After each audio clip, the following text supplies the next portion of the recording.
las 15:10 vamos a dar comienzo a la charla en honor a los puntuales presentes. Bueno, mi nombre es Santiago Sensic y soy presidente del Instituto de Orientación Profesional del Colegio de Abogados de Rosario, y con esta charla vamos a dar comienzo a el ciclo de charla o de encuentros del Instituto de Orientación Profesional. Hoy concomitantemente la charla la realizamos junto con el Instituto de Derechos Reales, al cual yo formo parte. En algún momento se comunicará el doctor Gustavo Nadalini o alguien del instituto. Y la idea que tenemos entre ambos institutos es hacer un ciclo de charlas en relación a los derechos reales. Como no nos poníamos muy de acuerdo con qué tema empezar, elegimos un tema bastante controvertido en la práctica diaria, que tiene que ver con el cobro de expensas dentro de lo que es el conjunto inmobiliario y de urbanizaciones afines.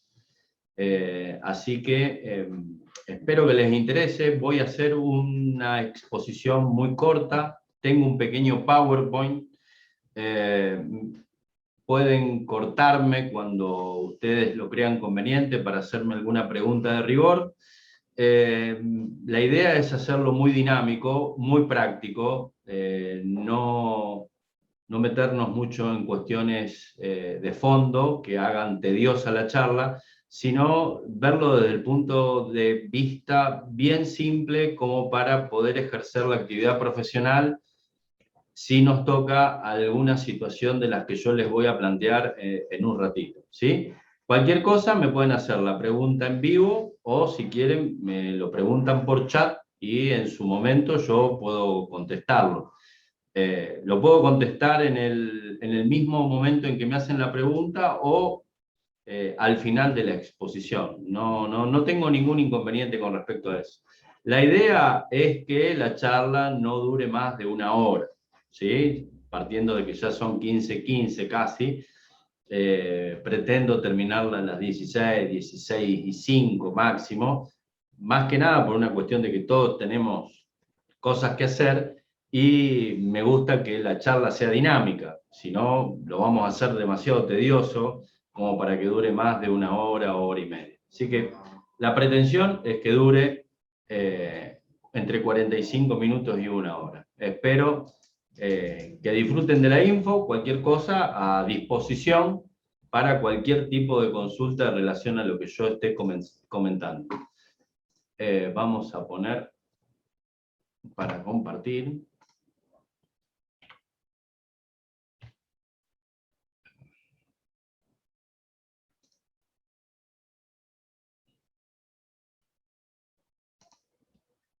Bien, aquí estamos. Compartir pantalla. Vamos por aquí. Y presentación. Muy bien. Como les dije, la charla que hoy nos convoca es el cobro de gastos comunes en los conjuntos inmobiliarios y en otros emprendimientos inmobiliarios semejantes.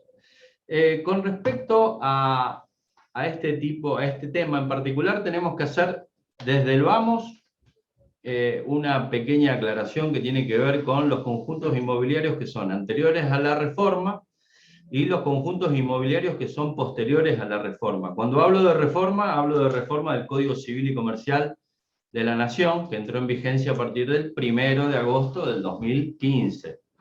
Nosotros vamos a tener conjuntos inmobiliarios anterior a la reforma, o sea, anterior a la puesta en vigencia del Código Civil y Comercial, anteriores al 1 de agosto del 2015 en cuanto a su constitución, y aquellos que son posteriores a el 1 de agosto del 2015. Con respecto a los conjuntos inmobiliarios que son anteriores a la reforma, nosotros tenemos que ver algunas particularidades en cuanto a su configuración. Desde antigua data, les podría decir desde la década del 60 de esta parte, existen conjuntos inmobiliarios en Argentina.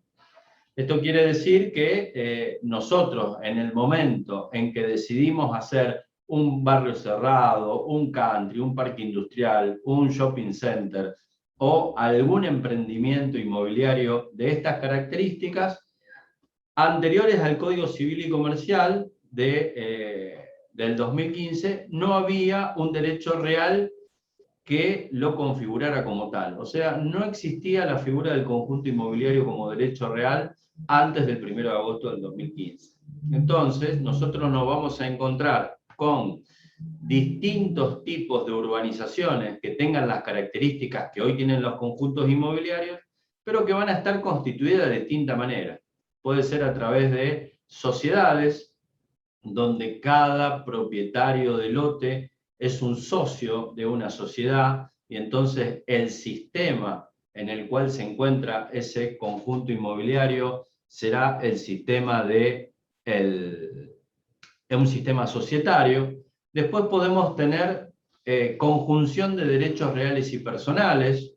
¿Esto qué quiere decir? Podemos tener derechos reales sobre los lotes, como puede ser un derecho real de dominio, y podemos tener derechos personales en cuanto a las cosas comunes, como por ejemplo ser socios de una parte proporcional del clubhouse, de las canchas de golf, de las canchas de tenis, o del emprendimiento que fuera, porque si fuera un parque industrial tendríamos la cuestión de ser socios de una playa de estacionamiento o de un taller mecánico donde se reparan camiones, etc. O sea, las distintas formas en las que uno encontraba un conjunto inmobiliario pueden ser las más variadas de acuerdo a aquellas personas que hayan llevado adelante ese emprendimiento urbanístico. Tenemos conjuntos inmobiliarios anteriores a la reforma que fueron constituidos a través del sistema de prehorizontalidad.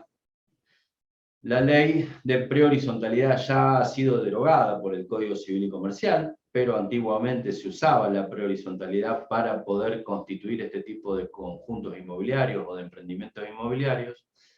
Y la última manera más conocida de este tipo de conjuntos inmobiliarios es a través de la conjunción de dos tipos o de tres tipos de derechos reales distintos. Básicamente ustedes van a encontrar en el mercado que existe un dominio sobre los lotes y sobre partes comunes un condominio sobre accesorios indispensables, o sea, un condominio con indivisión forzosa, o en la segunda manera, dominios sobre los loteos y servidumbres sobre todo lo que tenga que ver de calles o accesos a. También podemos encontrar no solo la mezcla de dos derechos reales, sino también de tres. Dominio sobre los lotes, servidumbre sobre las calles y un condominio sobre accesorios indispensables, o sea, un condominio con indivisión forzosa sobre el clubhouse, las canchas de tenis, la cancha de golf, las caballerizas, etc. Depende del tipo de urbanización que sea, ustedes pueden encontrarlo de distinta manera. Aclaro esto porque es muy importante al momento de llevar adelante el cobro de alguna deuda originada dentro de los conjuntos inmobiliarios, tener en cuenta estas particularidades. Nos vamos a encontrar con conjuntos inmobiliarios anteriores a la reforma que cuando ustedes lean los actos constitutivos de esos conjuntos inmobiliarios, van a ver que pueden estar conformados por o sociedades, o derechos reales y personales, todos derechos personales, como son las sociedades, o mezclas de derechos reales. Cualquiera sea la forma con la cual estén constituidos, ustedes se van a encontrar con una forma de constitución. Si es societaria, van a encontrarse con un contrato social. Si es una mezcla de derechos reales y personales, van a encontrar un derecho real y a su vez van a encontrar que esa persona que tiene un derecho real forma parte de un sistema de un derecho personal, como puede ser también una sociedad, una asociación, una fundación, etc. Y en la tercera opción ustedes se van a encontrar con escrituras donde veamos que hay combinaciones de derechos reales entre sí. O sea, un titular de un derecho real de dominio sobre un lote, ustedes van a encontrar en la misma escritura que también es titular de un derecho real de servidumbre o de un derecho real de condominio. ¿Me explico? O sea, ustedes van a encontrar ese tipo de información que les permita saber sobre qué configuración tiene el conjunto inmobiliario que ustedes están viendo. Vuelvo a repetir, el destino el más diverso, ¿sí? Puede ser con destino vivienda, con destino oficina, con destino comercial, con destino parque industrial, o sea, el que fuere el destino, siempre y cuando contemple alguna de las características propias de los conjuntos inmobiliarios. Ustedes me dirán, bueno, pero anterior a la reforma no había características propias. Las características propias que tenían esos conjuntos inmobiliarios estaban establecidas en cada una de las legislaciones locales donde iba a estar emplazado el conjunto inmobiliario. ¿Esto qué quiere decir? Si uno quería llevar adelante un conjunto inmobiliario en la ciudad de Funes, teníamos que ir a ver qué decía la localidad de Funes en cuanto al manejo de la tierra para saber de qué manera Funes configuraba los conjuntos inmobiliarios. Voy a dar un ejemplo como para que sea claro lo que yo quiero explicar. El cerramiento. Los cerramientos de los conjuntos inmobiliarios en Funes son cercos. Cercos en el sentido de alambrado. ¿Me siguen? O sea, en Funes usted va a encontrar que todos los conjuntos inmobiliarios están cercados. Y usted me dice, bueno, pero en todos lados los conjuntos inmobiliarios están cercados. No, hay conjuntos inmobiliarios en la provincia de Buenos Aires que tienen muros. Y hay otras configuraciones que los cercos son cercos vivos. Entonces, ¿de qué manera se configura el conjunto inmobiliario en cuanto al hecho, en cuanto a la cosa en sí misma? Eso lo regulaban cada una de las legislaciones locales. Qué cantidad de lotes tenían que tener, cómo debían ser los accesos, si las calles eran públicas o privadas. Cuando digo públicas o privadas, digo si la podía usar toda la ciudadanía o solamente aquellas personas que vivían en el barrio. O sea, distintos tipos de configuraciones. Una vez que uno tenía la configuración física, después trataba de adaptar esa configuración física a una configuración jurídica. ¿Me siguen? O sea, antes de la reforma teníamos que pasar primero por el tamiz de las municipalidades o comunas para después ir a ver qué figura jurídica podríamos constituir sobre la misma.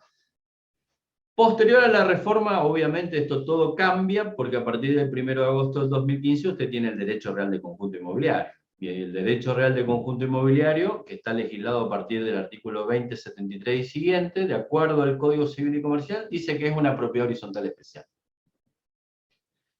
¿Qué significa esto? Básicamente que al conjunto inmobiliario se le aplican las reglas de la propiedad horizontal y se le aplican reglas propias que están reguladas a partir del 2073.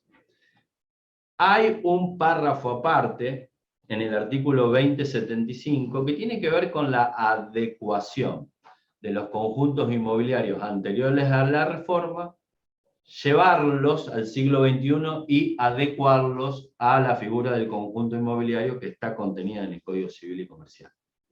Si ustedes leen el 2075, la adecuación es obligatoria.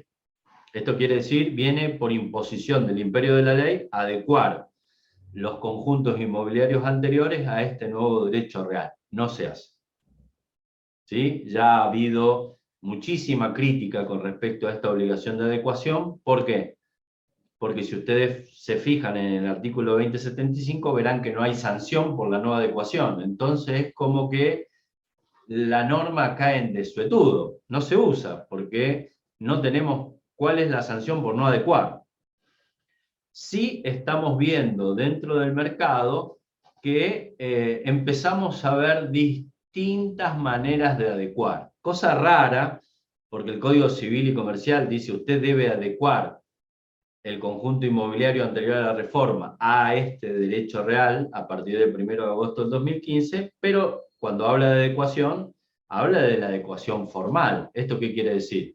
Que usted constituya sobre el conjunto inmobiliario que tenía preexistente, adecuarlo al nuevo derecho real de manera total.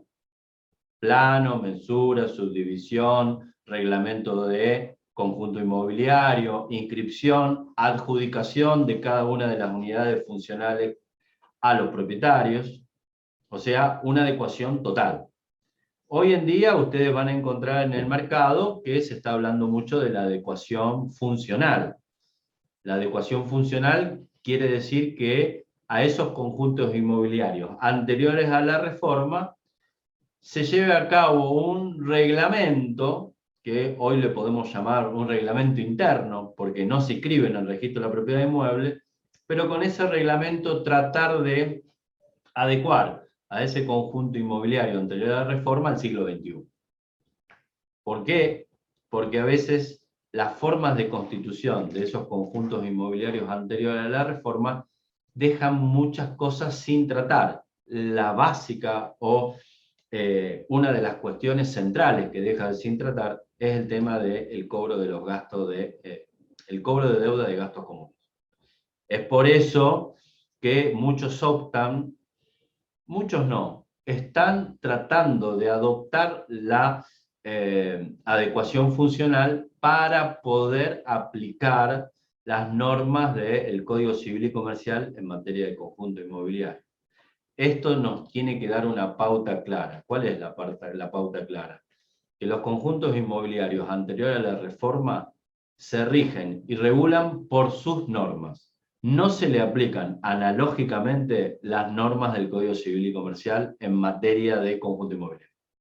Si usted quiere aplicar las normas del conjunto inmobiliario que están contenidas en el 2073, tiene que hacer algo, o sea, tiene que adecuarlo, tiene que hacer un reglamento, la adecuación será formal o será funcional, pero si no, no puede aplicar analógicamente. Ay, a ver, este country, mirá qué lindo que es. ¿Cuál es la conformación de este country donde hoy estamos viviendo? No, es dominio y condominio. Ah, bueno, pero entonces es un country, es un conjunto inmobiliario. Entonces, cuando no tenemos algo escrito en nuestra escritura, podemos ir al conjunto inmobiliario para ir a agotar o evacuar alguna duda o salvar algún tipo de vacío, aplicar analógicamente, la laguna, la famosa laguna legal, no. Si yo tengo un conjunto inmobiliario, dominio y condominio, tendré que buscar la solución en el dominio y condominio. Si yo tengo un conjunto inmobiliario conformado por una asociación civil o por una sociedad comercial o lo que fuera, tengo que buscar la solución ahí. Y si tengo un conjunto inmobiliario que tiene una mezcla de 2 o 3 derechos reales, tendré que buscar la solución del hipotético problema en esos 2 o 3 derechos reales. ¿Me explico? O sea, no podemos aplicar analógicamente la figura del conjunto inmobiliario. Y es parecido. Resolvamos por ahí. No. Cada uno tendrá que aplicar las normas que regulan a cada conjunto inmobiliario de acuerdo a su configuración. A los posteriores a la reforma, no, porque a los posteriores a la reforma, para que exista conjunto inmobiliario, tiene que haber un reglamento de conjunto inmobiliario. Entonces usted aplicará las reglas del reglamento y si el reglamento algo no dice, aplicará analógicamente aquello que esté dentro del Código Civil y Comercial. Digo no analógicamente, supletoriamente. Y la pregunta es, ¿qué se aplica primero o qué debería aplicarse entre el reglamento del conjunto inmobiliario posterior a la reforma y la ley? Bueno, tenemos que tener en cuenta que la ley establece un orden público en cuanto al piso de lo que está regulado. Esto quiere decir que el reglamento puede establecer distintas situaciones por arriba de lo que establece la ley, pero nunca por debajo. Entonces, si nos encontramos que en el reglamento dice que para remover al administrador necesitamos de 2 propietarios, esa norma será inoponible ante la ley que dice que para remover un administrador se necesitará mayoría absoluta. ¿Me explico lo que quiero decir? O sea, la ley establece un piso, el orden público. Por debajo de este piso usted no puede pasar.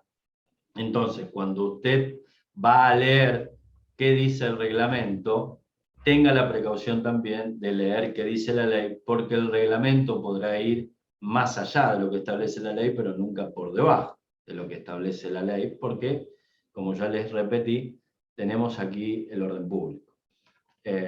Los reglamentos de conjuntos inmobiliarios posteriores a la reforma van a ver que son reglamentos bastante interesantes, bastante importantes. ¿Por qué?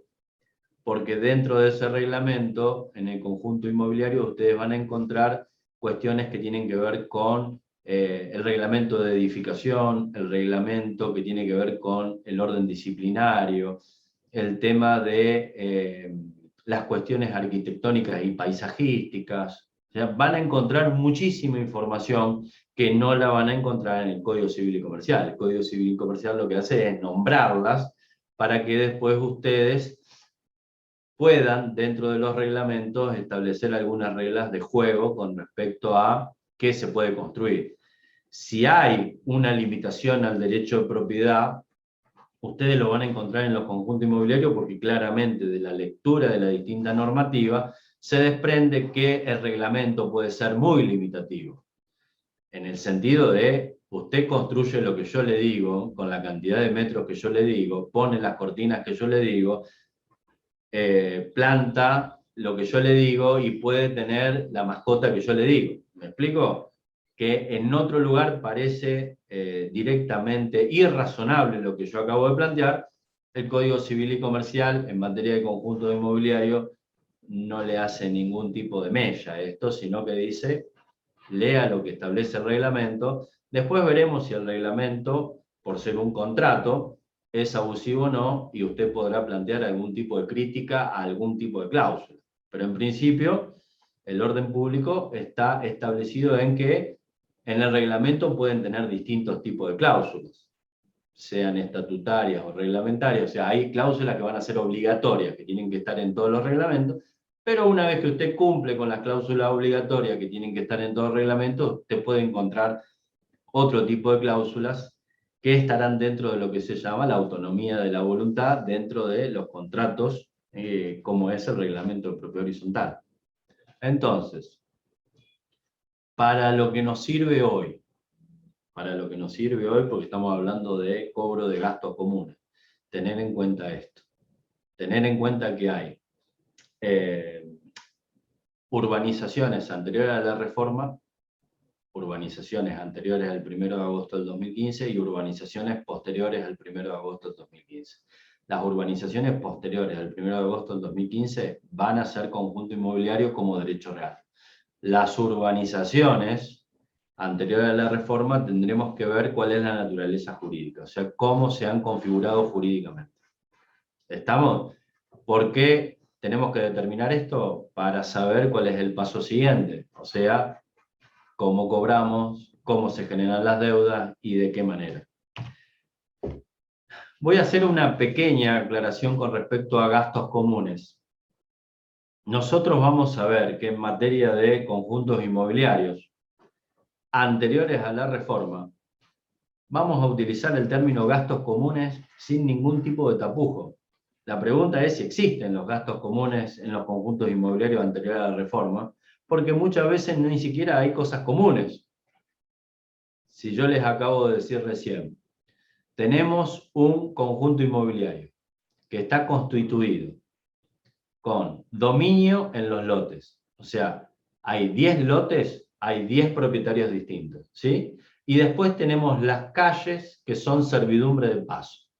O sea, para que el propietario pueda salir a la vía pública. ¿Dónde están las partes comunes? No existen. Pero obviamente se generan gastos comunes. ¿En cuáles? Y en el mantenimiento de las calles, en lo que tiene que ver con el alumbrado, con la seguridad, el mantenimiento del cerco y demás cuestiones. ¿De dónde surge esto? Bueno, tendremos que ver que surja de algún tipo de instrumento. Nos vamos a encontrar con instrumentos privados y nos vamos a encontrar con instrumentos públicos.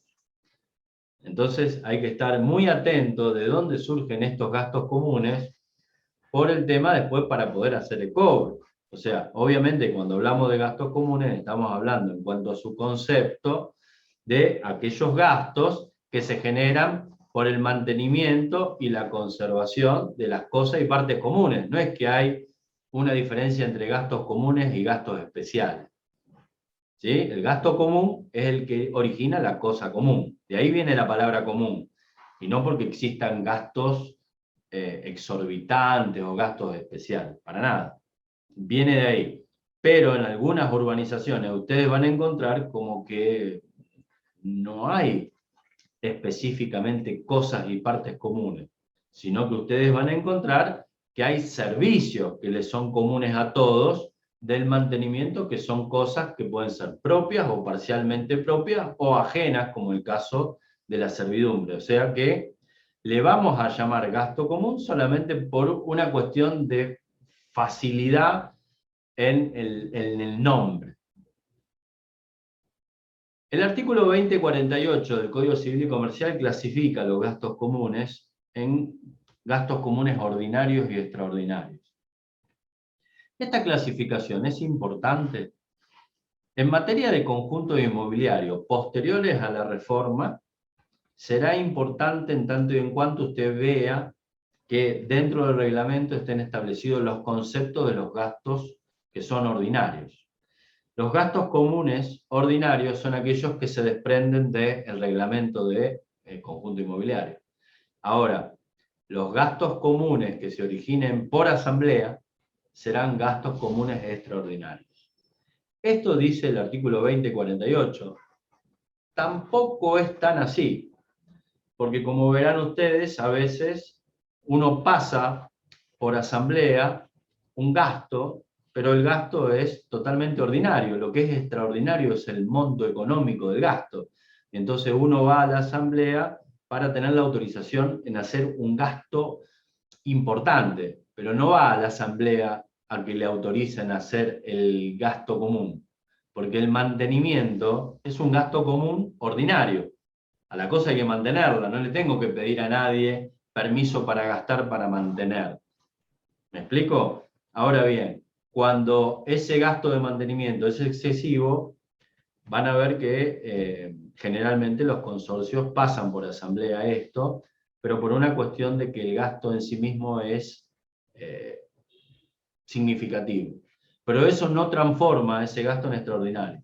El gasto sigue siendo ordinario, pero pasó por una asamblea porque el monto del gasto era significativo. ¿Tiene algo que ver para nosotros ante el reclamo de la deuda si el gasto es ordinario o extraordinario? Para nada. Lo traje aquí a cuento.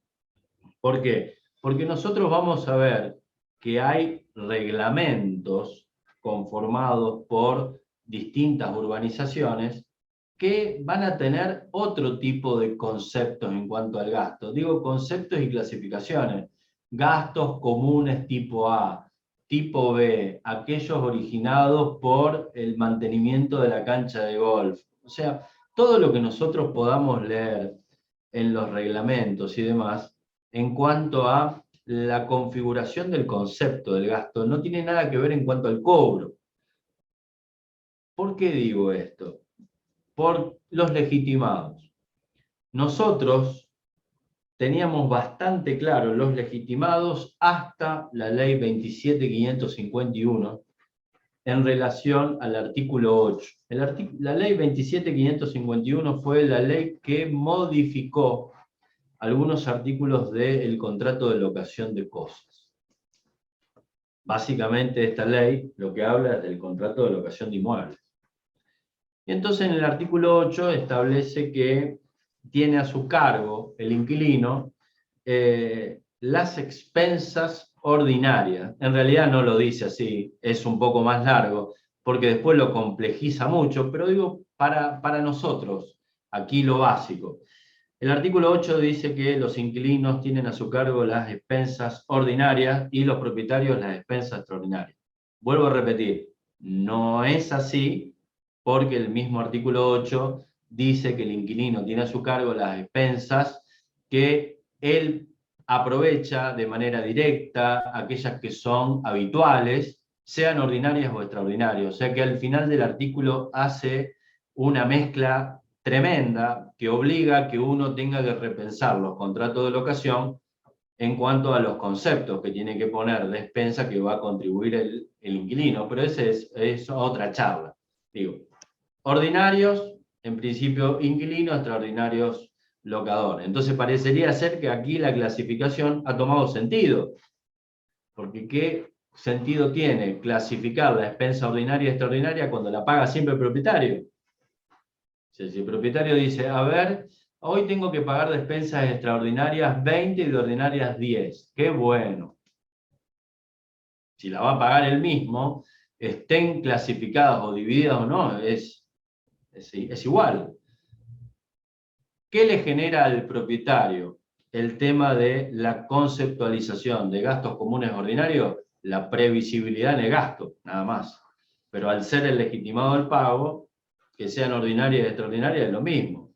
Sabiendo cuáles son los conceptos de los gastos comunes ordinarios, el propietario puede tener la previsibilidad en lo que va a gastar.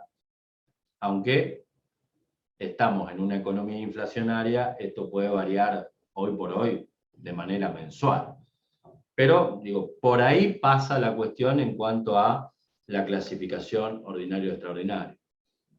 Con la ley 27.551 parece que esto retomó o tomó un poco de cierta importancia, porque si ahora el inquilino tiene que pagar o tiene a su cargo las despensas ordinarias, esta clasificación tiene un sentido bárbaro, porque tenemos que determinar muy bien cuáles son ordinarias y cuáles son extraordinarias para saber qué le cobro a quién.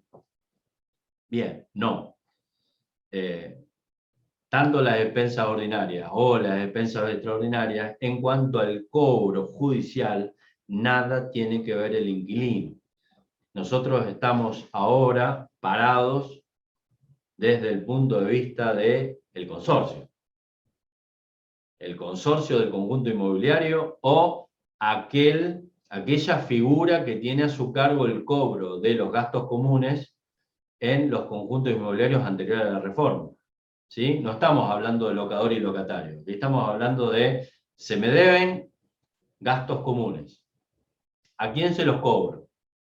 ¿Sí? Bien, se me deben gastos comunes. ¿A quién se los cobro? Al que yo no le puedo cobrar judicialmente es al inquilino. ¿Por qué? Porque el artículo 2051 del Código Civil y Comercial, perdón, 2050, nos dice quiénes son los legitimados pasivos. En ningún momento nombra al tenedor, solamente nombra poseedores, propietarios y poseedores por cualquier título, o sea, nos deja fuera los inquilinos. Esta ley 27.551, ¿agrega al inquilino? No.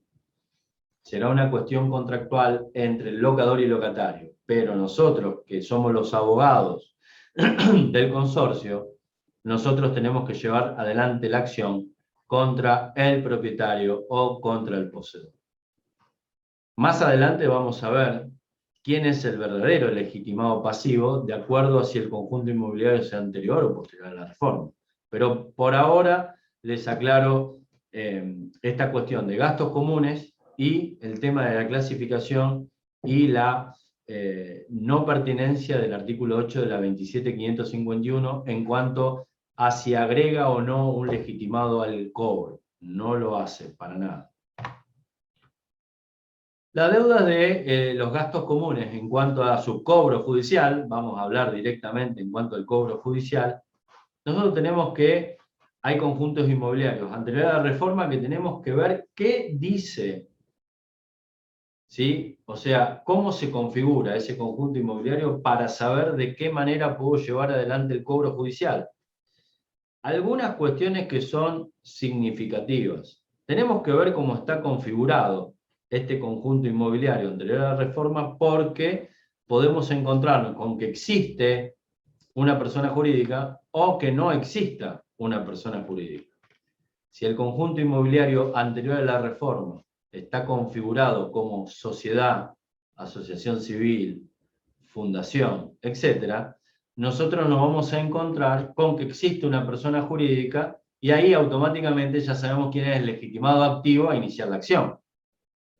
El problema es cuando la persona jurídica, cuando el conjunto inmobiliario anterior a la reforma nos encontramos con que está configurado en la figura de dos derechos reales, dominio y condominio, o dominio y servidumbre. La pregunta es, bueno, si está configurado de esta manera, ¿tenemos consorcio? ¿Tenemos persona jurídica? ¿Quién inicia la acción? Usos y costumbres, ustedes van a ver que la acción la va a iniciar el consorcio, pero es un consorcio que va a estar formado de hecho porque jurídicamente no es persona jurídica. Porque para que sea persona jurídica un consorcio, o tiene que ser un conjunto inmobiliario, o tiene que ser una propiedad horizontal, o tendrá que estar constituido ese conjunto inmobiliario con la figura que nos permita contar con una persona jurídica, sociedad, asociación, fundación, etc. Pero ustedes se van a encontrar con la figura de dominio y condominio. Y ahí no tienen una personalidad jurídica en la cual podamos iniciar las acciones. Sí van a ver que las acciones, por una cuestión de economía procesal, directamente la inicia el conjunto inmobiliario y la va a iniciar el administrador como representante legal del conjunto inmobiliario. Una tremendo disparate jurídico, pero lo hacemos con la finalidad de evitar que en un conjunto inmobiliario de 250 lotes tengan que venir a firmar 250 propietarios.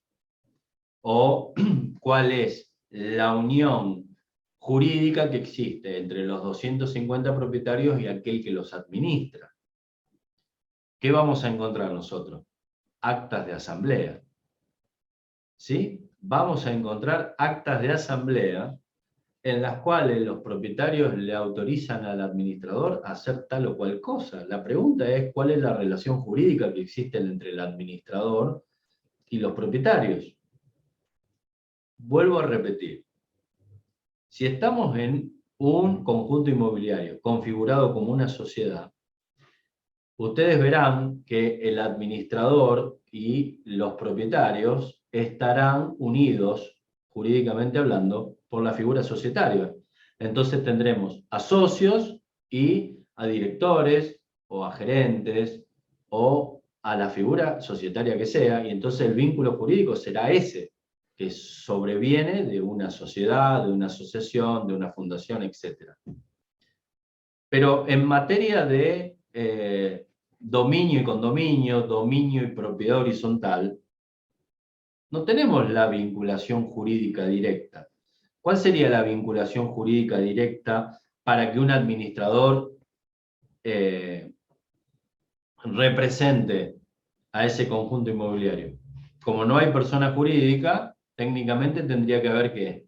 Técnicamente tendría que haber un contrato de mandato entre todos los propietarios y aquel que va a ejercer la figura de el administrador o la figura que va a llevar adelante la administración del complejo. No sé si me estoy explicando bien. No hay vínculo jurídico, es decir, el consorcio H me dio a mí la administración. ¿Por qué no? Y el consorcio H no es persona jurídica.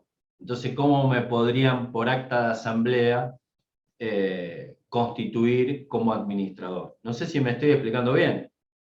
No tenemos el vínculo jurídico. Al no tenerlo, nosotros tenemos que ver de qué manera fueron configurados esos conjuntos en el sentido de su redacción de algún tipo de reglamento. O sea, cuando nosotros tenemos un conjunto inmobiliario que está hecho con la figura de 2 derechos reales o 3 derechos reales, tenemos que ver el reglamento que han hecho los desarrolladores para saber de qué manera se le da al administrador las facultades para que el administrador después pueda llevar adelante el cobro de defensa. No sé si me estoy explicando bien. Necesitamos un plus, o sea, a este conjunto que tenemos dominio y condominio, a su vez vamos a encontrar un reglamento. Ese reglamento debe estar por escritura pública para que sea oponible a tanto los propietarios que han adquirido los lotes anteriores al reglamento como aquellos que vengan a adquirir lotes posteriores al reglamento. Un reglamento, el instrumento privado sería inoponible tanto a los anteriores como a los posteriores. ¿Por qué aclaro esto? Porque en el mercado se ve. Y entonces nosotros, como abogados, tanto abogados de la parte actora como de la parte demandada, tenemos que controlar mucho esto. Si somos abogados de la parte actora, tenemos que controlar todas aquellas pautas que no le permitan a la demandada plantearnos excepciones o perder los juicios porque pensamos que se aplica de manera analógica al conjunto inmobiliario. Yo me he cansado de ver en la actividad profesional que aquellos conjuntos inmobiliarios anteriores a la reforma inician un juicio ejecutivo para el cobro de expensas, pero como no son conjuntos inmobiliarios, de acuerdo a lo que establece el Código Civil y Comercial, no tienen título ejecutivo el cobro de expensas. Entonces, ¿qué pasa? Pierden los juicios. Entonces, tanto aquel como va a ser abogado de la actora, como es abogado de la demandada, tienen que tener muy en cuenta este famoso reglamento o reglas que regulen ese conjunto inmobiliario determinado. Estoy hablando siempre anterior a la reforma, ítem número 2 de lo que estamos hablando. Cuando es de esto tenemos que hacer un examen muy pormenorizado de qué herramientas tenemos nosotros a favor. Porque si no tenemos un reglamento, vamos a necesitar que se reúnan los propietarios, vamos a necesitar a ver de qué manera le dieron el mandato al administrador, vamos a ver si el administrador puede firmar, ¿sí?, algún tipo de representación a favor nuestra, porque puede ser que tengamos falta de personería en el autor, falta de legitimación. O sea, tenemos que tener en cuenta este tipo de cosas porque podemos llegar a perder alguna excepción o podemos llegar a perder juicio. Es muy importante tener en cuenta en qué lugar está o de qué manera está constituido ese conjunto inmobiliario anterior a la reforma para saber cuáles son los pasos que nosotros tenemos que seguir para cumplimentar lo que necesitamos para el cobro de los gastos comunes. Con los conjuntos inmobiliarios posteriores a la reforma les diría un poco más simple, aunque la simpleza a veces no es tanta. ¿Por qué? Porque ya el conjunto inmobiliario posterior a la reforma, con un reglamento de conjunto inmobiliario, usted ya va a tener que la deuda de gastos comunes, o sea, el certificado de deuda, de acuerdo al artículo 2048, es título ejecutivo. Ahora, que sea título ejecutivo el certificado de deuda no nos deja del todo tranquilos porque el artículo 2048 nos dice que para que el certificado de deuda sea título ejecutivo debe llevar la firma del administrador y del consejo de propietarios si lo hubiere. El problema es cuando hay consejo de propietarios. Y acá la figura del consejo de propietarios la van a encontrar en los reglamentos, tanto en los conjuntos inmobiliarios anteriores a la reforma como en los reglamentos del conjunto inmobiliario posterior a la reforma. O sea, se pueden encontrar con la figura del consejo de propietarios, consejo de administración, porque cuando se realizaban los reglamentos anteriores a la reforma, se usaba analógicamente la PH. Y en los conjuntos inmobiliarios posteriores a la reforma, ustedes se van a encontrar con que casi todos tienen el consejo de propietarios, porque aparte del consejo de propietarios tendrán el consejo de tenis, el consejo de seguridad, el consejo de edificación, o sea, arman varios consejos que tengan distintas atribuciones o funciones. Todo esto se desprenderá o del reglamento del conjunto inmobiliario, aquellos que son posteriores a la reforma, o también se podrá desprender de un acta de asamblea en estos conjuntos inmobiliarios posteriores a la reforma que le den vida jurídica, o sea, que constituyan el consejo propietario. Tenemos que ver Si no está en el reglamento, eso no quiere decir que no exista. Tendremos que ver si en la asamblea no se ha configurado de manera posterior el conjunto de propietarios. En el conjunto inmobiliario anterior a la reforma, si tenemos consejo de propietarios, perdón, dije 2 veces conjunto de propietarios, consejo de propietarios, tenemos que tener en cuenta que aquí si hay o no hay la posibilidad de ejecutar una deuda de expensa a través de un título ejecutivo. Lo dejo un segundito en stand-by para poder explicar los legitimados activos y pasivos. Con respecto a los legitimados activos y pasivos, en aquellos casos de los conjuntos inmobiliarios anteriores a la reforma, como lo dije antes, tengan en cuenta cuál es la naturaleza jurídica de ese conjunto inmobiliario. Si estamos si nos encontramos en presencia de una sociedad, de una asociación, de una fundación, o si nos encontramos a través de un sistema que conjuga derechos reales, ver qué dice el reglamento.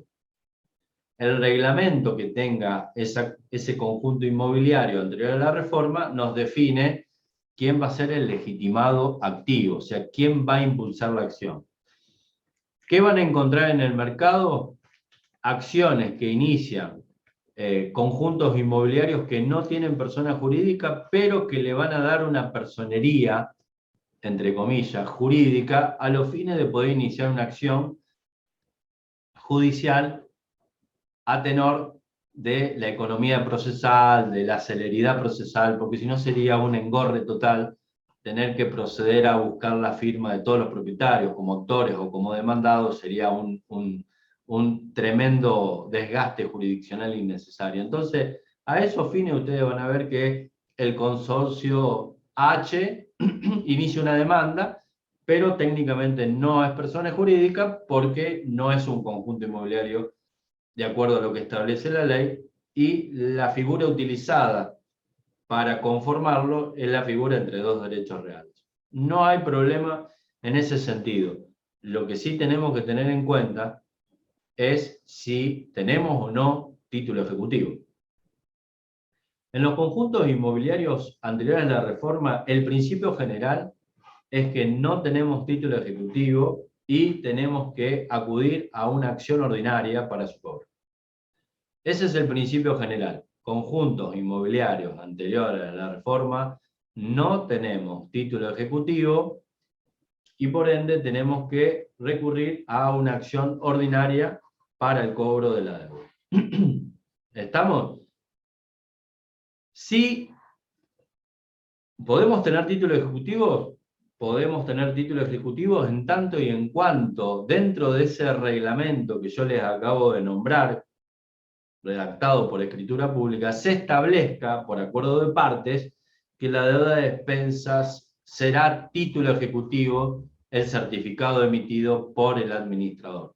Si llegáramos a encontrar una cláusula en este sentido dentro del reglamento, nosotros vamos a poder asistir a el cobro por vía ejecutiva. Ahora bien, en ese conjunto inmobiliario anterior a la reforma, que el reglamento interno o reglamento, pseudo reglamento de propiedad horizontal o de conjunto inmobiliario establece la existencia de el certificado de deuda como título ejecutivo. ¿Necesita la firma del Consejo de Propietarios? La respuesta es negativa.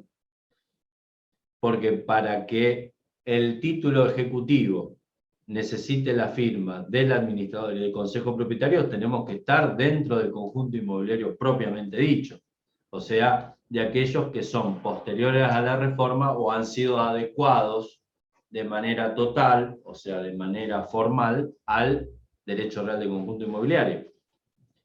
¿Por qué digo esto? Porque se van a encontrar con que tenemos reglamentos anteriores a la reforma que establecen el título ejecutivo en un conjunto inmobiliario, pero también en ese reglamento se establece la creación de un consejo de propietarios. Entonces ustedes me van a decir, bueno, de acuerdo al artículo 2048, necesito la firma de los dos, entonces en ese título ejecutivo también tendrán que firmar los dos. No, solamente en los conjuntos inmobiliarios propiamente dichos, o sea, posterior a la reforma. esto nos genera también un inconveniente.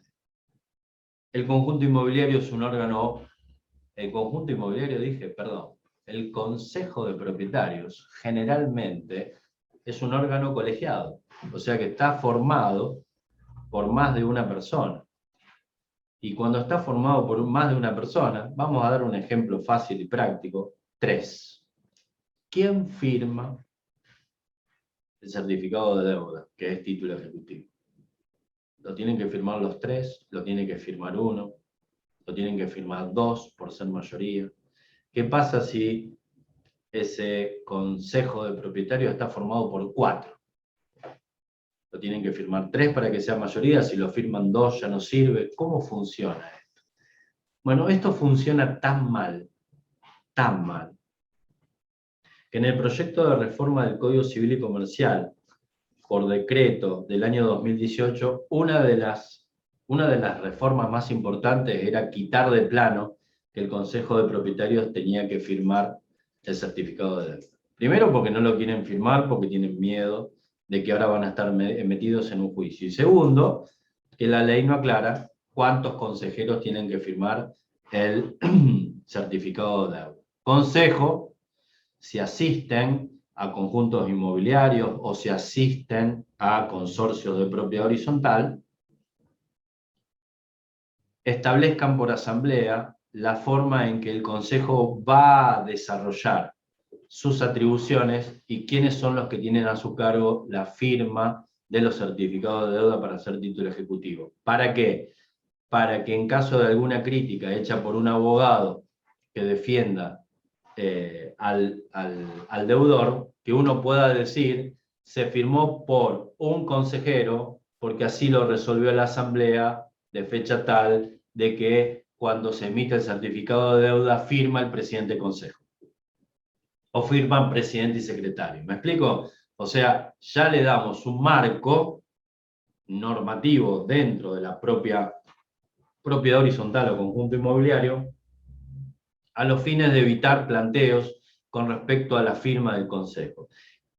¿Qué pasa si hay consejo de propietarios? De acuerdo al reglamento, sea de los conjuntos inmobiliarios posteriores a la reforma, y nos encontramos con que no ha sido designado. O sea, tenemos la conformación del conjunto, pero no tenemos la designación de quienes lo integran. Previamente a la ejecución de la expensa van a tener que hacer una asamblea ese consorcio y van a tener que designar los consejeros y la forma en la cual firmen los certificados de deuda, porque si no el certificado de deuda como título ejecutivo será insuficiente y se podrá plantear la inhabilidad de título. Entonces en eso tenemos que ser muy cuidadosos, muy cuidadosos. Con respecto al conjunto inmobiliario anterior a la reforma, ya les dije que el tema del consejo propietario queda exento, queda fuera, por más que exista, pero tendremos que ver si tenemos o no título ejecutivo. Es muy importante esto, ¿por qué? Porque estamos acostumbrados a hacer una aplicación analógica, y eso no se puede hacer, porque tenemos que tener muchísimo cuidado con ese extremo. Cuanto a los legitimados activos y pasivos, creo que ya lo hablamos en su momento, esto más que nada una ayuda de memoria, pero tenemos que tener muy en cuenta los legitimados activos y pasivos en el sentido de si el legitimado activo tiene acción. Vuelvo a repetir que por más que nos encontremos con un administrador de un conjunto inmobiliario anterior a la reforma, del reglamento tiene que surgir que tiene las facultades suficientes para el cobro de deudas. Porque si no surge de las facultades el tener el cobro de deuda, van a tener que hacer una asamblea autorizándolo a que cobre las deudas. ¿Me explico? O sea, tenemos que leer los reglamentos para saber si dentro del reglamento el administrador o aquel que lleve adelante el desarrollo inmobiliario determinado se ha facultado para el cobro. Muchas veces de ese reglamento no surge ese extremo. Entonces hay que tenerlo en cuenta para evitar posibles planteos. Cuando los conjuntos inmobiliarios son posteriores a la reforma no hace falta, porque el artículo 2067 automáticamente dice que el administrador, dentro de sus obligaciones, una de ellas es el cobro de expensas. O sea que ahí no hace falta encontrar ningún tipo de autorización o permiso dentro del reglamento, ni siquiera deben pasar por asamblea previa. Yo no digo que tengan que pasar por asamblea previa el cobro de expensa. ¿Me siguen? Digo que en los conjuntos inmobiliarios anteriores a la reforma, si soy abogado de la actora, tengo que ver si el reglamento habilita al administrador solito al cobro judicial o si tengo que pasar por una asamblea para que lo autorice. Está claro que el cobro extrajudicial está autorizado per se, porque si no, no podría cobrar las expensas mes a mes. El problema está cuando es judicial. Entonces, el conjunto inmobiliario anterior a la reforma, fijarse en ese acto constitutivo, en esa forma de configuración del conjunto. En los conjuntos posteriores a la reforma no, porque va de suyo. Viene dentro de sus obligaciones el cobro de las expensas tanto de manera convencional o judicial. Los legitimados pasivos, vuelvo a repetir, nosotros vamos a ver dentro del conjunto inmobiliario anterior a la reforma y posterior a la reforma las distintas maneras de configuración para saber a quién le reclamo. Le podré reclamar al socio, al asociado, a aquel que forma parte de una fundación, o le podré reclamar al titular de dominio, o le podré reclamar a el que fuere, en tanto y en cuanto vea cuál es la vinculación jurídica para ese reclamo. Si yo no tengo vinculación jurídica con esa persona, no le puedo reclamar. Entonces, ¿a qué planteo esto? Supongamos que yo tengo en un conjunto inmobiliario el titular de dominio A, pero ese titular de dominio le vendió por boleto a B. La pregunta es, ¿a quién le reclamo? ¿A A o a B? ¿O a los dos? En los conjuntos inmobiliarios anteriores a la reforma es a A. ¿Me explico? No se aplica analógicamente aquello que establece el Código Civil y Comercial en el artículo 2050, donde usted le reclama al propietario y sin prescindir de él, le puede reclamar también al poseedor que tenga la cosa por cualquier título. No se aplica analógicamente.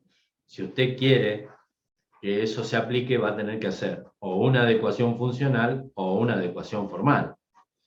Si no, usted, cuando el conjunto inmobiliario es anterior a la reforma, tendrá que ver cuál es el estatus jurídico que tiene para saber a quién puedo reclamarlo. ¿Me explico lo que quiero decir? Hay que estar muy atento en cuanto al legitimado pasivo, porque nosotros nos encontramos con que ahí vive Rosita, vive Rosita, vive Rosita, vive Rosita, pero Rosita es la tía del dueño.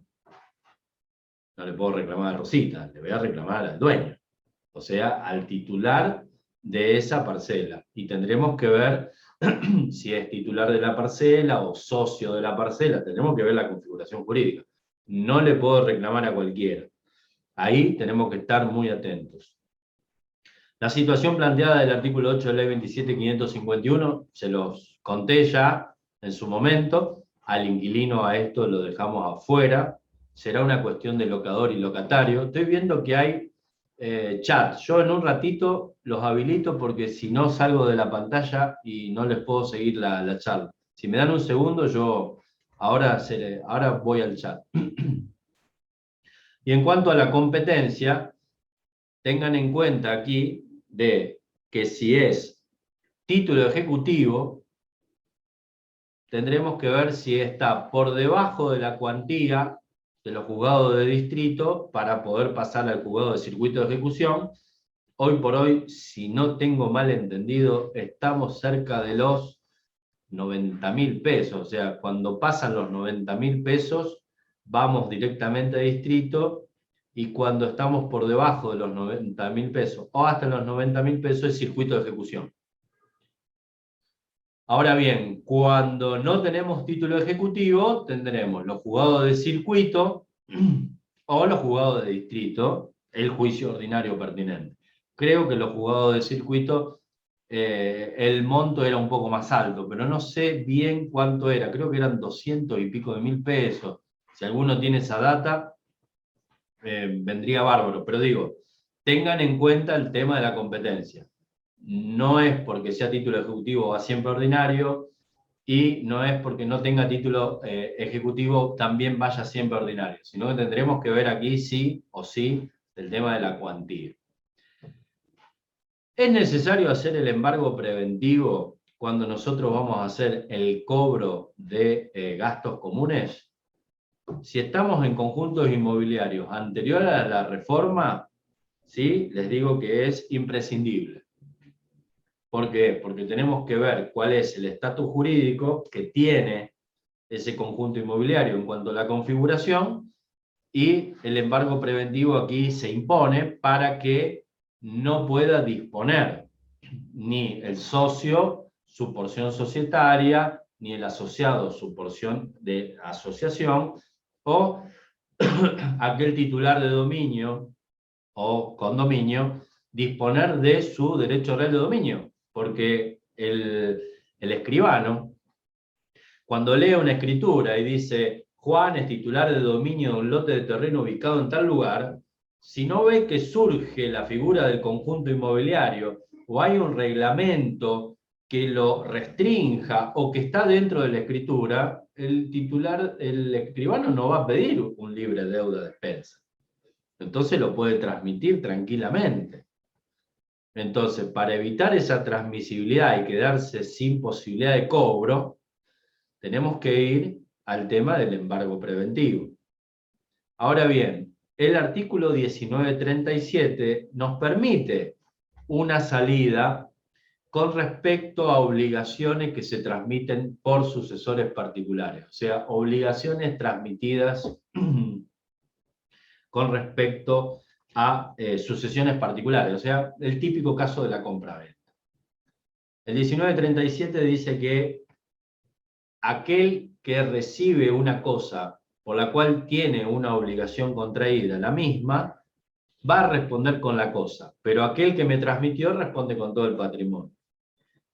A lo mejor suena complicado lo que yo acabo de decir. La situación jurídica es la siguiente. Si yo tengo un inmueble que tiene una deuda de expensas, pero como la escritura no dice absolutamente nada, que está afectado a un sistema de conjunto inmobiliario o a un sistema en el cual uno pueda demostrar que existe cierta idea de conjunto, la pregunta es, usted va a ir a una escritura donde compra un lote de terreno y le van a vender un lote de terreno y el escribano no tiene obligación de pedir un libre deuda de expensa, porque no hay configurado un conjunto inmobiliario de acuerdo a lo que establece la ley. No sé si me estoy explicando bien.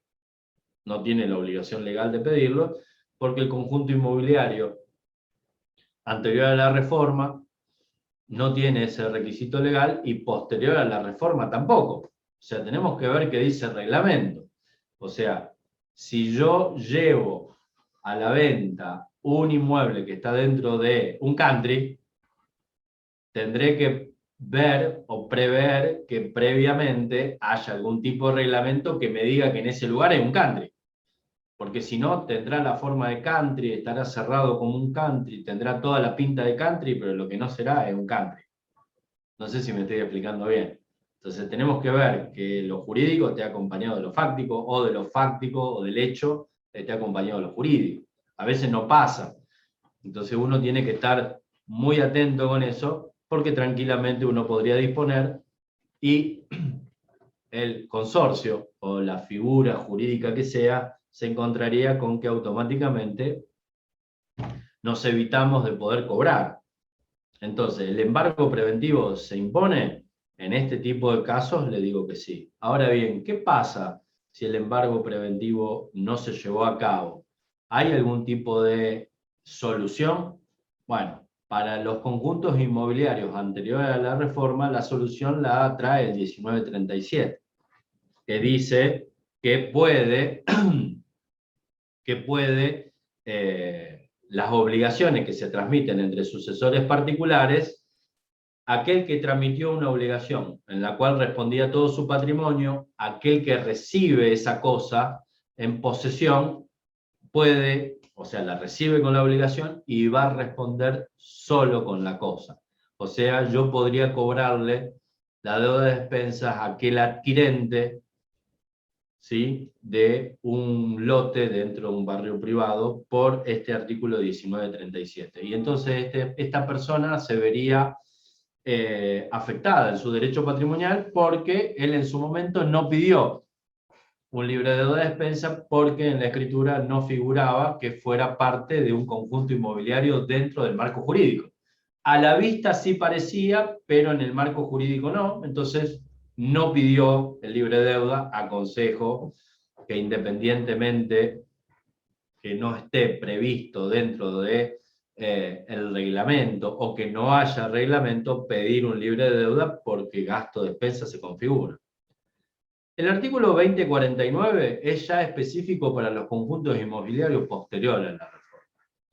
Los conjuntos inmobiliarios posteriores a la reforma no hace falta que nosotros hagamos embargo preventivo alguno. O sea, ¿cuándo embargaremos? Antes del remate. ¿Hay que embargar previamente? No. Porque el 2049 dice que tanto aquel que originó la deuda como aquel que compró la cosa con deuda, ambos son responsables por el todo. Entonces, automáticamente no tenemos necesidad de embargo preventivo. Digo, ¿por qué? Porque muchas veces uno lo plantea a esto de que hay que embargar rápido porque están por vender el lote de terreno.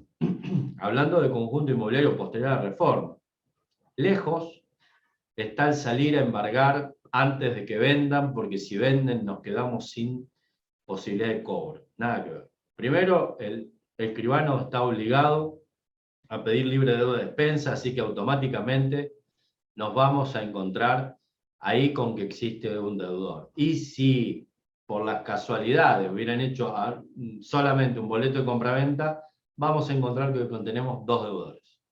O sea, así de simple en cuanto a los conjuntos inmobiliarios posteriores a la reforma. Repito, en los conjuntos inmobiliarios anteriores a la reforma, estar atento de cuál es el sistema jurídico elegido para saber en el momento de la venta si el escribano tendría que tener la obligación de pedir el libre de deuda de despensas o no, para saber si ante una situación de incertidumbre de ese tipo, antes de que se pueda llegar a vender, es oportuno trabar el embargo preventivo. Con respecto a la conformación del título ejecutivo, creo que con los distintos supuestos hemos hablado ya largo y tendido de aquellos que sean anteriores o posteriores a la reforma.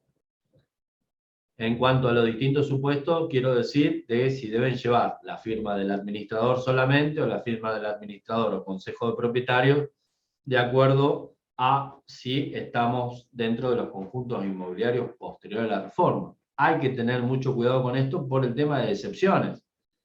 Excepciones de inhabilidad de título, excepciones de falta de legitimidad. O sea, hay que tener mucho cuidado en la conformación del título ejecutivo. Mucho cuidado. O sea, tienen que tener todos los requisitos, o sea, el certificado de deuda, que es el título ejecutivo, el certificado de deuda de gastos comunes, que es el título ejecutivo, tiene que contener todos los aditamentos del título ejecutivo, sea para los conjuntos inmobiliarios anteriores a la reforma, que los reglamentos establezcan que los certificados de deuda son o serán títulos ejecutivos, como aquellos que son posteriores a la reforma, donde ya la ley les da la entidad de título ejecutivo. O sea que tienen que ser autónomos, deuda líquida, deuda exigible, o sea, todo lo que nosotros ya sabemos, quién es el que emite el título, contra quién y demás. Todos los pasos debidos para que el título no pueda ser observado. Con respecto a la mediación prejudicial, el artículo 6º nos dice que en materia de título, en materia de juicio ejecutivo, la mediación es optativa. O sea, uno puede plantear la mediación como espacio de negociación o no. Lo del Consejo de Propietarios, creo que ya lo vimos en extenso. Hay que tener muy en cuenta el tema del Consejo de Propietarios. ¿Por qué? Porque hoy en día tenemos una norma jurídica que, para los conjuntos inmobiliarios posteriores a la reforma, el certificado de deuda, si le falta la firma del Consejo de Propietarios, tiene un problema al título ejecutivo, o sea, puede ser observable. A eso le tenemos que prestar debida atención y ver quién es el consejo, si está constituido el consejo, si tienen quienes lo conforman. Nos vamos a encontrar con consejeros que han renunciado, que no se han votado nuevos consejeros, un consejo que dura un año y estamos en el 2021 y fue elegido en el 2017. Entonces uno dice, che, tenemos un consejo propietario que dura un año en sus funciones porque así lo dice el reglamento o el acta de asamblea, y resulta que estos muchachos hace 4 años que están en el consejo. ¿Hay consejo o no hay consejo? Los consejeros serán consejeros en tanto y en cuanto no tengamos la elección de otros consejeros. O sea, tendremos un consejo que ha vencido su mandato a través del año, pero sus funciones serán ultravires, irán más allá de lo que dura su mandato hasta que haya una nueva elección. O sea, la precaución del consorcio será la de llevar a cabo asamblea para elegir nuevos consejeros. Pero no es una cuestión que nos trate a nosotros como decir, esto es un problema. Si no hay nueva elección, el consejo designado es el consejo que sigue actuando. La renuncia de un consejero afecta a la posibilidad del título ejecutivo. Es muy importante que dentro de las actas de asamblea establezcan claramente quiénes son los firmantes del Consejo Propietario, porque ante la renuncia de algún consejero nos podemos encontrar con la imposibilidad de poder llevar adelante la ejecución de una expensa porque no tenemos consejeros, o porque no tenemos la cantidad de consejeros suficiente, o porque pensamos que tienen que firmar todos los consejeros. Cuando hay 3 consejeros parece fácil. El problema es cuando tenemos emprendimientos inmobiliarios donde hay 15 consejeros, 18 consejeros, 13 consejeros, qué sé yo. Yo he visto de 12, de 15, de 21. Si tienen que firmar todos, nuestra actividad como abogado para el cobro de expensas de ese conjunto inmobiliario se transforma en una pesadilla, porque no lo cobramos más. O sea, judicialmente hablando, no lo cobramos más. Por último, notificación previa. ¿Debemos notificar previamente antes de iniciar una demanda cuando tenemos un título ejecutivo? Cuando el cobro es ordinario de aquellas deudas originadas en los conjuntos inmobiliarios anteriores a la reforma, le diría que se impone la notificación previa, independientemente de que los gastos comunes tienen fecha de vencimiento y, por ende, opera la mora automática. ¿Sí? Pero creo que se impone. Pero por una cuestión de demostrar en el juicio ordinario de que hemos agotado todas las vías necesarias para llevar adelante el cobro de la deuda de expensa o de gastos comunes. Si no es título ejecutivo, chicos, la mediación prejudicial es obligatoria, o sea, cuando no es título ejecutivo, la mediación prejudicial es obligatoria, y la notificación previa es aquella que lo va a constituir en mora y en la cual ustedes vayan a empezar a generar los intereses, que puedan ser los que esté establecido en el reglamento o en el acta societaria o de acuerdo a la figura que sea, o después aplicaremos algún reglamento de plaza, algún reglamento, algún interés de plaza. Tenemos que ver qué dice. No podemos poner un interés caprichoso. Generalmente, en la propiedad horizontal, en los conjuntos inmobiliarios propiamente dichos, los intereses que se aplican son intereses bastante altos, porque el tema de deuda de gastos comunes afecta a lo que es todo un sistema, o sea, tiene casi carácter alimentario, por eso tiene intereses bastante altos. Pero ante la no fijación de intereses, nosotros no podemos poner un interés caprichoso. esto viene bien para el título ejecutivo como para el caso de que no tengamos título ejecutivo. ¿Qué interés le ponemos a la deuda? El que se nos ocurra. Deberemos establecerlo por acta de asamblea o tendremos que aplicar los intereses de usos y costumbres. En el caso de que el título sea ejecutivo, la certificación de deuda ya va a traer la deuda líquida y por lo tanto la notificación previa. Cuando digo notificación, notificación fehaciente, ¿no? Notificaciones previas me parece que razonablemente uno debe agotar. El correo electrónico, el llamado telefónico, la visita personal, la que fuera. Digo, eso va de suyo que uno lo puede agotar. El tema es si para iniciar un juicio ejecutivo yo tengo que acompañar sí o sí una carta documento que diga que usted está en mora. La respuesta es no. Porque nosotros tenemos que la deuda de despensa de los conjuntos inmobiliarios propiamente dichos se configura con el mero vencimiento y con el certificado de deuda, y con eso usted ya tiene el título ejecutivo. No hace falta intimarlo al cumplimiento de nada porque ya tiene vencimiento propio, o sea, ya la mora es automática. Creo que aquí está todo mi desarrollo, que yo dije que lo iba a hacer rápido, en realidad de rápido no fue nada, porque son 16, 26, un desastre lo mío, pero vengo acá a leer un poco lo que han planteado. Si se trata de un conjunto inmobiliario que no está adecuado a la normativa del Código Civil y Comercial, ¿puede cobrar expensas? Sí, creo que ya lo dije. Cobra gastos comunes. El término expensa, gastos comunes, es un término que se utiliza muy de manera sinónima, no significan lo mismo, pero sí, lo puede cobrar, pero tendremos que ver cuál es la naturaleza jurídica de esas expensas, de dónde surgen. Si surgen del mantenimiento de una figura societaria, si surgen del mantenimiento de una figura de un derecho real o de un derecho personal. O sea, tenemos que ver de dónde surge el acto constitutivo para establecer cuál es la forma por la cual se originan las mismas y de ahí el cobro de ellas.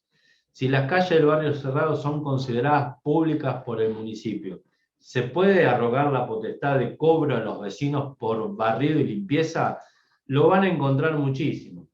O sea, siendo que las calles sean públicas o que las calles sean públicas y hayan sido cedidas con carácter perpetuo o por una cantidad de años a un emprendimiento urbanístico, van a ver que tienen doble imposición. En muchos casos tienen doble imposición, o sea, van a pagar un TGI cada propietario por el barrido, la limpieza y la iluminación al municipio, y también lo van a pagar en proporción cuando vengan liquidadas las expensas, que el desarrollador se las liquide y le liquide ahí también el barrido, la limpieza y la iluminación. Vamos a encontrarnos con que existe muchas veces doble imposición. En las figuras donde no hay calles que son públicas, sino que están las figuras de la servidumbre de paso, los vecinos barrido, limpieza e iluminación directamente lo pagan dentro de lo que es el sistema en sí mismo, porque se genera dentro del ámbito del mantenimiento de una servidumbre de paso. Digo, si fuera el caso de la servidumbre. Si no quiero ser socio del Clubhouse, ¿me pueden cobrar la cuota societaria? Tengo que ver qué dice el reglamento que regula ese conjunto inmobiliario propiamente dicho. O sea, no, perdón. Estamos hablando de una figura societaria, estamos hablando de un conjunto inmobiliario anterior a la reforma. Tenemos que ver qué dice el reglamento, o qué dice el acto constitutivo, o qué dice la escritura por la cual usted adquiere el lote. Porque si una de las condiciones por las cuales usted puede comprar un lote en un lugar determinado es ser socio, la pregunta es si después de comprado yo puedo dejar de ser socio. Y ustedes van a ver que mientras usted sea adquirente de un lote de terreno en un lugar determinado donde el reglamento diga que para poder comprar usted tiene que ser socio, lo más probable es que no lo dejen renunciar. Ahora bien, ustedes no podrán usar el Clubhouse, o no querrán usar el Clubhouse, pero van a tener que pagar igual como si lo usaran. La pregunta es, ¿esto jurídicamente es viable? Es viable porque estamos hablando dentro de lo que es la autonomía de la voluntad. Hay un reglamento o hay un contrato societario en el cual establecen los derechos y obligaciones de los socios o de aquellos adquirentes por boleto de compra, por escritura de un lote de terreno. ¿Puedo criticarlo? Atacaré al contrato por abusivo y atacaré las cláusulas que yo entienda que son abusivas en cuanto a mi derecho constitucional de asociación.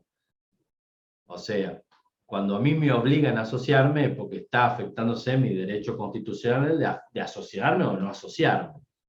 Pero esa ya es otra cuestión. Uno tiene que tener en cuenta que en el momento en que usted está comprando, está consintiendo esas normas jurídicas, ese reglamento o ese contrato social, en el cual usted tiene que pensar seriamente después si quiere criticar o no el tiempo que tiene para criticar o no ese acto jurídico que usted ha realizado.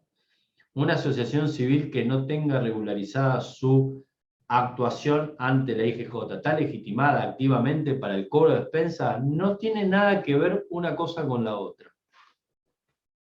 O sea, la cuestión de la asociación civil que no tenga regularizada su situación con el IGJ, con la Inspección General de Personas Jurídicas, lo tendrá que resolver la Inspección General de Personas Jurídicas con la asociación civil. Pero eso no quiere decir que la asociación civil no pueda presentarse el cobro de expensas, porque usted para el cobro de expensas lo único que tiene que demostrar es que existe la asociación civil. Igualmente, no sé si ustedes se habrán tomado conocimiento que en algún momento la Inspección General de Personas Jurídicas sacó una circular obligando a todas las asociaciones, sociedades y demás que estén dentro del ámbito de la Inspección General de Personas Jurídicas a adecuarse a la figura del conjunto inmobiliario. Esa resolución duró menos de un mes. ¿Sí? Ahí automáticamente la Inspección General de Personas Jurídicas derogó esa resolución porque era de aplicabilidad imposible. Ahora, ¿existen conjuntos inmobiliarios que están dentro del marco de la asociación civil? No hay dudas. ¿Pueden cobrar las expensas? Sí. Ahora, veremos qué dice esa asociación civil para saber si el cobro de expensas se debe hacer por título ejecutivo o no. ¿Cuál es el distingo entre adecuación formal y funcional? Que la adecuación formal usted tiene que cumplir con los requisitos que establece la ley de forma y la ley de fondo. La ley de forma es la ley catastral. Plano, mensura, subdivisión y demás. ¿Sí? Y además, el cumplimiento de la ley de fondo. Redacción de reglamento de conjunto inmobiliario e inscripción. En la adecuación funcional, usted lo único que hace es redactar un reglamento por escritura pública que no se inscriba en el registro, pero que ese reglamento contemple la normativa que tienen los conjuntos inmobiliarios. ¿Para qué? Para que usted pueda aplicarlos. Y usted me preguntará, bueno, pero ¿y entonces quién haría una adecuación formal? La adecuación funcional es la que se impone porque parece ser la más económica. ¿Cuál es el problema? El que acabo de decir, los registros no lo inscriben. Y entonces tenemos un problema en cuanto a la oponibilidad después. ¿Por qué? Porque ¿cómo hacemos para que esa adecuación funcional esté contemplada en cada una de las escrituras? O sea, tenemos que hacer un correlato. En observaciones tenemos que poner, o en cada escritura tenemos que redactar de manera total el reglamento que ha propugnado la adecuación funcional. ¿Para qué? Para que aquellas personas que compren o aquellas personas que viven ya en el lugar o han comprado, sea de aplicabilidad ese reglamento funcional. para hacer la adecuación funcional o formal también necesitamos de que todos los propietarios estén de acuerdo, o sea, unanimidad. Y la pregunta es, cuando tenemos un derecho real conformado como dominio y servidumbre, dominio y condominio, cuando yo hago una adecuación formal, pierdo el estatus de titular de dominio para pasar a ser titular del derecho real de conjunto inmobiliario de una unidad funcional. Ya no soy más titular de dominio. Entonces, ¿hay afectación económica? Sí. Entonces, con la adecuación funcional, yo mantendría mi estatus de titular de dominio. Para pensar, hoy en día es lo que está en discusión con respecto a los conjuntos inmobiliarios y su adecuación. Prescripción, cuando estamos dentro de la figura de los conjuntos inmobiliarios anteriores a la reforma, ¿sí? Tenemos que ver cuál es su configuración jurídica para saber si la deuda tiene algún tipo de plazo de prescripción particular o tenemos el plazo de prescripción, se me fue la palabra, el plazo de prescripción que es el que opera ante ningún plazo de prescripción particular, o sea, aquel residual. El plazo de prescripción residual son 5 años. Ahora bien, el plazo de prescripción de las deudas de expensas de los conjuntos inmobiliarios propiamente dicho es 2 años.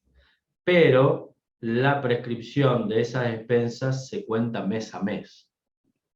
O sea, no es que una deuda la tengo que dejar pasar 2 años y prescribe totalmente la deuda, sino que va prescribiendo de acuerdo al mes que se fue originando y de cada mes se cuentan los 2 años. Bueno, ¿alguna duda, queja?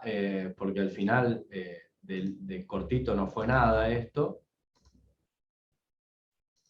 Estamos más o menos, ¿les ha quedado claro? La información es mucha, variable, es interesante, es un ámbito muy complicado hoy en día porque estamos conviviendo con dos sistemas en cuanto a los que están anteriores y posteriores a la reforma, pero que nosotros como abogados tenemos que tener muchísimo cuidado ante las interposiciones de demandas o cuando somos demandados, de tener muy en cuenta estas particularidades, porque nos permiten llevar adelante alguna defensa o nos permitirán establecer alguna estrategia para el ataque. ¿Sí? Cuando digo el ataque en el buen sentido de la palabra, como para llevar una acción en el plano jurisdiccional. ¿Estamos?